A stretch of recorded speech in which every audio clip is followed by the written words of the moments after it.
And joining us today to discuss not just what we expect from this session, but a bit of a wrap of some of the big stories of the week, Scott Phillips joining us from the Motley Fool. Scott, nice to see you on this Friday morning. And, you know, it's a bit disappointing because it looks as if we're going to be wiping off not just yesterday's gains, but the week's gains today. Oh, mate, good morning. Yeah, yesterday was lovely, wasn't it? Kind of heralded some sort of recovery. It was a pretty good day. 1% was the gain. And then we wake up to a lower US market and a much lower ASX futures. You know what's fascinating, mate, and this is not just about the day, of course, but I did look at some numbers yesterday.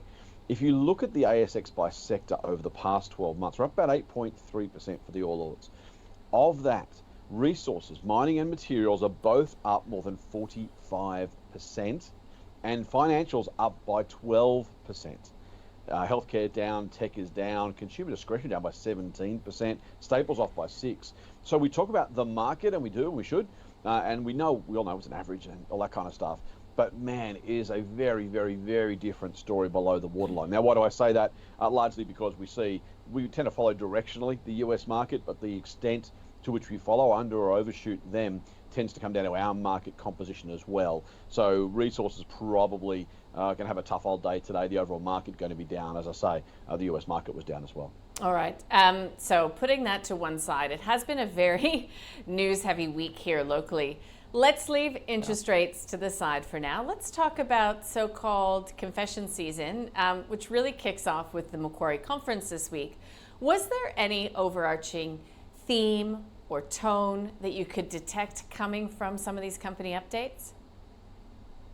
Yeah, a struggling consumer and tough cost inflation. And neither of those are particularly new bits of news, right? We kind of know that, and yet the market seemed to be surprised by some of the share price movements we saw with that reality. Now, we've been used to, as investors for the longest time, and I know inflation's been with us for 3 or 4 years now, but we are still getting that issue where if you're a business that can't grow your sales fast enough to cover increased costs, you are going backwards, and potentially in a particularly big way. If you think about this, it's really important, right? Pre-inflation, you think, okay, sales are up 5%, you probably sold 5% more things. That made sense. Inflation was always there, but you could kind of at least maybe 4%, 3% more. Either way, it was kind of close enough.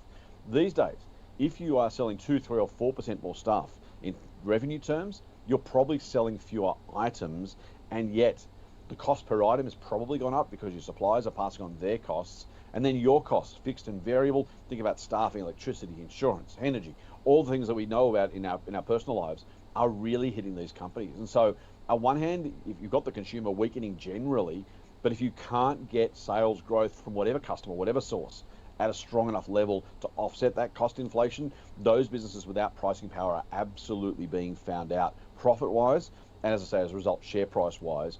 I'm kind of done this long enough now to be overly surprised, but I do always shake my head when the market goes, oh, really, is that a thing? You kind of go, yeah, guys, we've been dealing with this for years. What did you think was different? But yeah, meaningfully kind of thematic right across the board is that situation of basically customers, that's not just consumers, but business customers as well, are keeping the wallets closed where they can. That is hurting sales growth, and that cost inflation is hurting profit lines. It's an interesting one, isn't it? Because we are seeing, the violent share price reactions that we've been seeing over the past few reporting seasons. So it's an unknown, but I wonder if that might mitigate some of those really violent swings once we get to August. Any thoughts on that? You'd think so. It shouldn't it? I mean, we're still decently out from here. I think, honestly, mate, this is early confession season, right? And I do actually expect some companies will come up with a second round of this. The companies that kind of go, oh, maybe it's a one-off, maybe things will get better. This is what we're doing for now. If you don't take the big bath early, you got to come back and have a second one. And so I wouldn't be at all surprised to see a second round of confessions, or in earnings season, even more disappointing results than were expected previously. So that, I think, is going to be the major theme, the major concern. Now, again, a market of two halves, right? The old footy cliche. If you're in the resources space, you're doing very, very nicely. Thank you very much. If you're in financials, surprisingly, I'm going to say, are doing much better than I thought they would and probably deserve to. And I suspect there might be a bit of flight to safety going on there. If you're in any sort of exposed industry, real estate, utilities, consumer discretionary, consumer staples, these are the industries that are going to industrials, really going to have very varied results come earnings season. And it will come down to, Have you been able to grow? Have you found customers? Have you got pricing power? Have you exercised that pricing power to at least cover those increased costs? Or have you been left holding the proverbial baby? Now, I will say, by the way, as a somewhat contrarian sometimes, Nadine, I think there's opportunity there for investors who are like, hang on, you're punishing this company for a temporary problem as if it's a permanent one, price-wise. And if it's not permanent, and it is genuinely temporary, there's opportunity for investors with cast iron stomachs. But I don't suspect that'll save the share price volatility. Yeah. So if you own them, be prepared. If you don't own them and you want to, be prepared financially to take advantage if you get offered a bargain. But remember, the long term is what counts. Yeah, I'm getting ahead of myself already talking about reporting season regardless. So there were some idiosyncratic stock moves this week, very much related to headline news. And I can't look past Tabcorp, down by more than 20% on the news that Austrac is investigating it in terms of money laundering. I mean, again, is this really a surprise? Should investors be surprised by this? So probably not, although I will confess I'm no genius and I'm not perfect. I was not necessarily surprised by it, but I have to say we've talked about Austrac investigations before. I think ANZ and Westpac, most recently the Big Four. Bendigo Bank closed a branch after some irregularities. I got to say, I didn't kind of go, I wonder what other companies that move cash around might be covered by this. So I didn't immediately think about Tabcorp, but I should have. You're absolutely right. I shouldn't have been surprised. It caught me out. I'm sure it obviously caught plenty of people out given the share price to fall this week.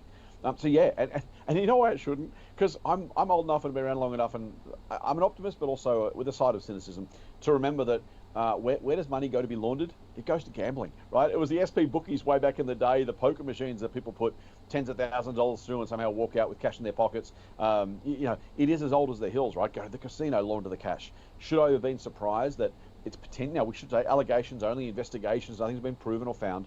But the anti-money laundering and anti-terrorism financing regulator, Austrac, is sniffing around saying, guys, I don't think you've really got this sorted. Now, if they haven't got it sorted, a couple of things. Firstly, will there be a fine if they're found to have done the wrong thing? Yes, or a settlement of some sort. Is this a decent chunk of revenue? Remember, of course, Star and Crown had those illegal Chinese junkets coming into the country, and once they were shut down, it rocked the entire model.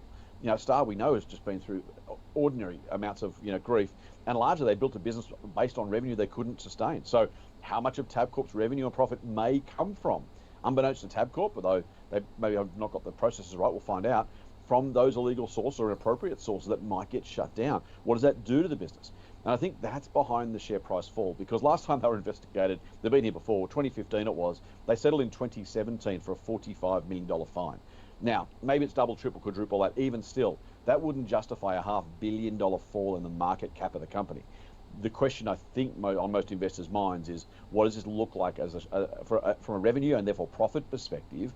If Tabcorp has done the wrong thing, if they have to shut down some revenue lines, does it jeopardize the profitability of the company? And the answer is very possibly.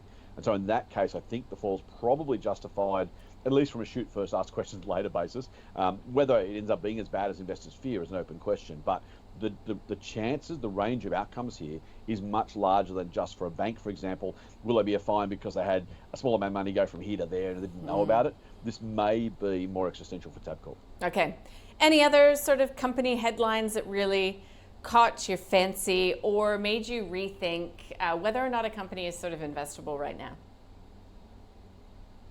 Not the latter that I can think of immediately, but super retail. We kind of touched on generally some of the kind of confessions at the Macquarie conference and kind of what came out from there. Super retail out, and basically they were the poster child for exactly this. The consumer discretionary spending is through the floor. Their Easter sales apparently were unusually low, which is a big deal when you think about Easter, think about camping or sports and that kind of stuff. Think about the winter sports season that is kind of kicking off. If you can't kind of make bank during this, it really says consumers are pulling back. And we kind of know they are, right? At least we assumed they were. But comp sales really, really soft. Their costs are going to go up. They're adding more to their reorganization and kind of, the projects that are supposed to bring more efficiencies. They're bringing those forward from 2027. They're investing $30 million in inventory ahead of expected cost increases. So they're absolutely not only sailing into headwinds, they're seeing stronger headwinds ahead, and they're trying to get ahead of those. But that's only a temporary thing. You can only buy so much inventory, and it gets to a little bit of cost increase, but you're delaying the inevitable. So that was, I think, really notable both for super retail itself, but also for the broader consumer sector. That kind of was absolutely a textbook example of what we talked about before. So those were probably interesting numbers. It really is at the moment a question of the market trying to guess what comes next economically. We see it with the oil price, we see it with the resource company prices and drillers in particular. The whipsawing of that, as Trump says and doesn't say things, and optimism and pessimism reigns. So very much that story overarching everything, and the how bad, how long questions that are unanswerable are on investors' minds. And that's why I think we're seeing some of the volatility we started by talking about.